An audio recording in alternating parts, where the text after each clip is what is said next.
Let's talk about the Defender, a support specialist. The Defender is a support ship of Gemini's origin.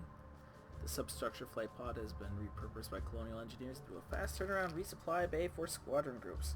The support ship is moderately armed and armored, with much of its firepower focused on protecting the flight pod and its contents. It is often deployed to battle groups as a marine detachment support center capable of bolstering both support and boarding actions. Yeah, we're going to check out the Defender. In this case, the Defender is once again going to be up against a single Talon.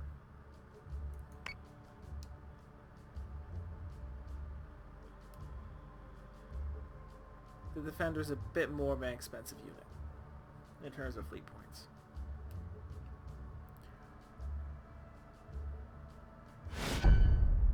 And I just really like the look of it. Like, it's a cool looking ship, but the thing is, as you can tell, there isn't too much to it. It's kind of has a secondary hull down here that's kind of weak, which, you know, very Star Trek. But like its predecessor, let's launch Vipers. Maximum radius range is 38 or 40 units. That's not very good. Yes, Commander. But it does have technical support. No targets in range. It does have flak, and it does have reinforcements. The Defender is kind of it's kind of unfair to show the Defender in action on its own. Weapons free, prepare for But engagement. it's a little Squadron, beefier on me. than some of the ships we've seen prior. It's got hull on left and right and front and rear. 60 points. Top and bottom, not so good. This thing is again kind of meant to attack from below. Full thrusters, it looks like it's maybe So say 16 we all. units. Let's not worry about flak for the moment. Yes, sir. And technical support boosts subsystems effectiveness.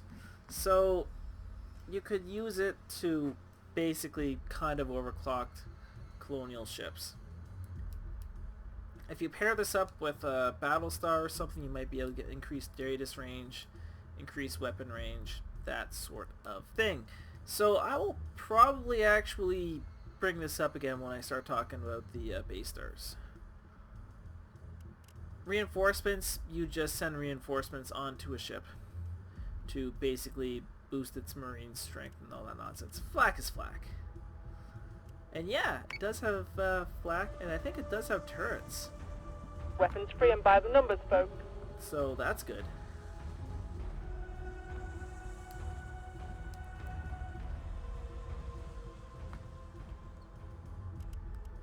So let's look at its full aggressive posture.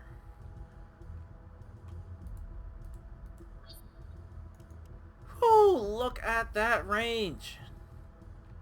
10, 20, 30, 40, 50 units. Although, doesn't synergize very well because they only shoot down. Once again, where its lower armor is. I was wondering why I wasn't using these more often, and now I kind of know. So its weakest armor is at the bottom, but that's where all its firepower is at. In theory, it's that firepower is Jet designed to be Condition 1 like throughout the ship. discouraging fighters that are just giving chase. Oh, son of a bitch, that was not the right thing to do. In theory, its firepower is supposed to be at the bottom, giving chase to, or discouraging chase from the pursuers of like injured fighters.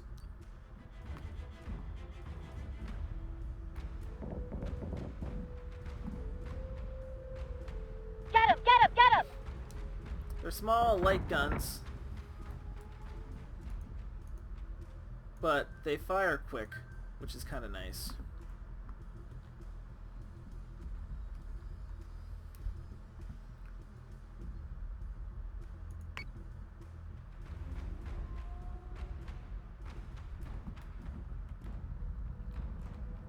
target acquisition is screwed. Give me manual controls now.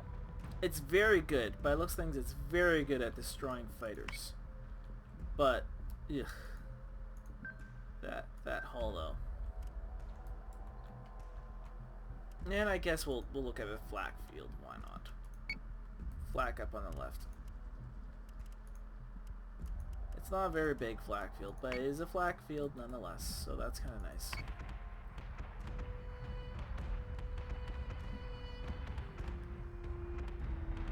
Hostile unit identified. It's really great for discouraging missiles and really great for harassing fighters. Now, all I gotta do is I gotta stay So say we all. above this guy.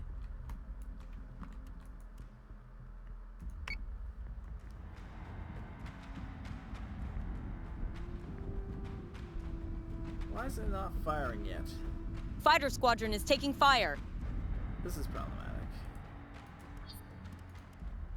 Ah, that would do it. Yes, sir. Left and right again. Joy. Might as well have my flak at the right, I guess.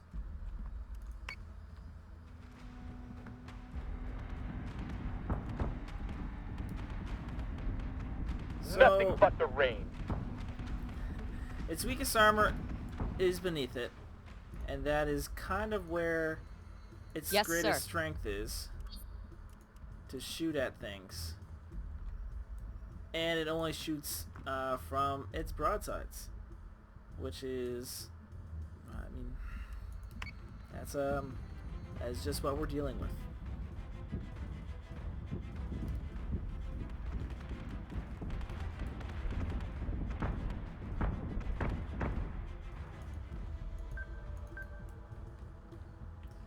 That is what we are dealing with, I guess. Okay, well, I might be able to take out this Talon. It's a support ship, so kind of like the Berserk carrier before it, its greatest asset is from the Vipers it spits out.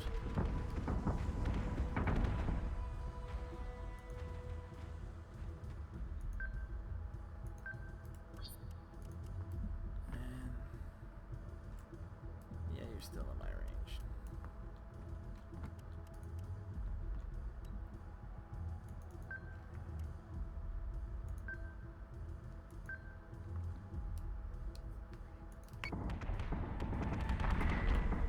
Switching gun to manual.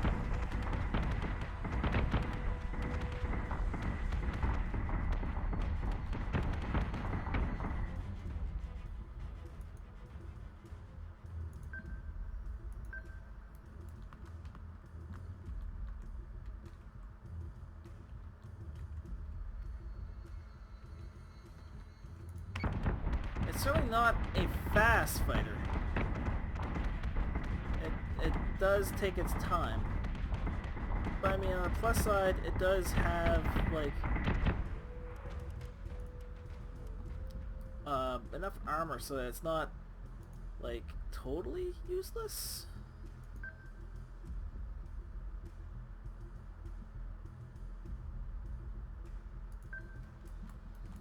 But at the same time, it's a support ship. It's not supposed to be going one-on-one with anything.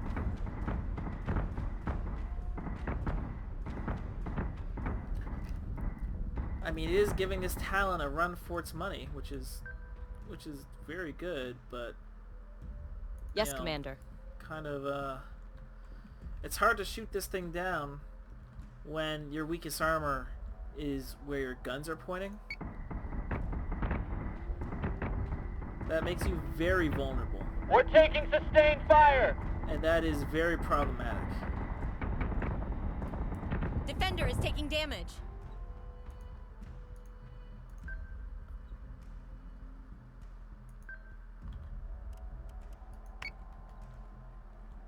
Like, that is exceptionally problematic. I mean, in the Defender is campaign, taking I was damage. always losing the Defender. I consider it to be a very good mission if I didn't get my Defender destroyed by the end of it.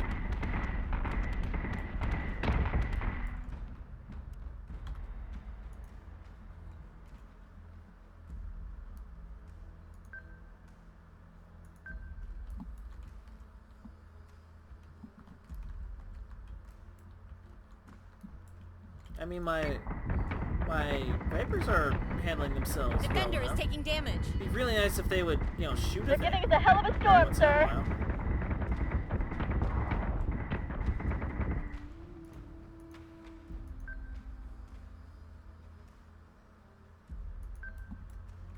Yeah, I think we get this.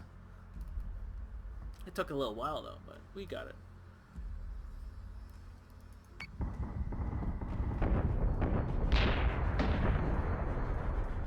The Defender actually held its own better than the Berserk.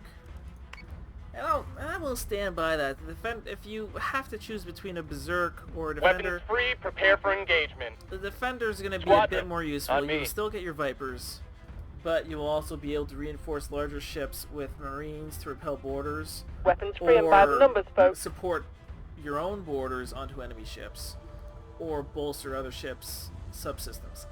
And it has flak, so it can deal with those pesky ships that, you know, tend to lob missiles at things without flak. Set condition 1 throughout the ship. I guess the perfect pairing would be a Defender and a Manticore. The Defender can keep off the nukes, Get him! Get him! Get him! and a Manticore can launch the nukes.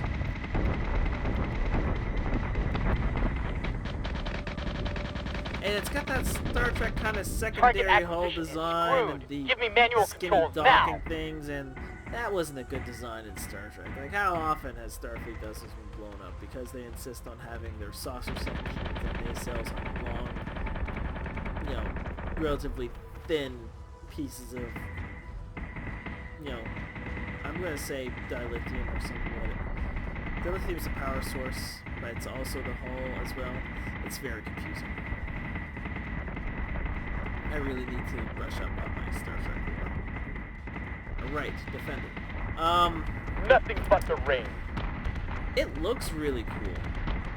It's got enough armor, and it's got enough firepower, and enough maneuverability, so that, like, it isn't a hassle to micromanage, unlike a Battlestar.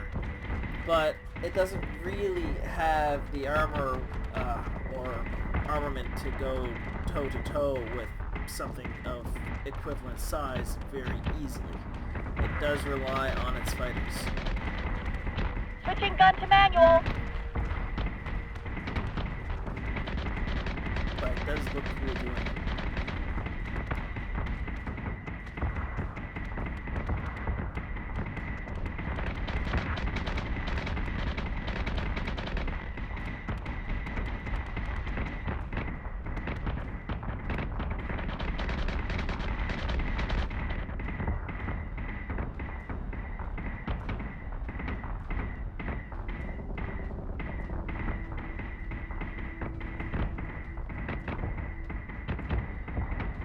We're taking sustained fire.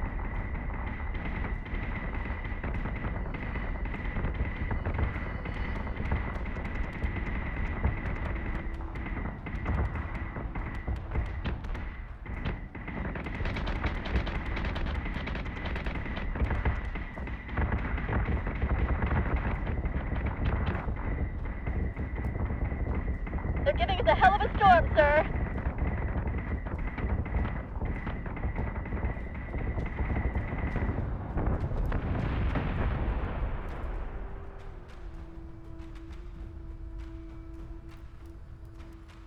But I expect to make to see the Defender return, because I think it is a ship that does that would flourish with others.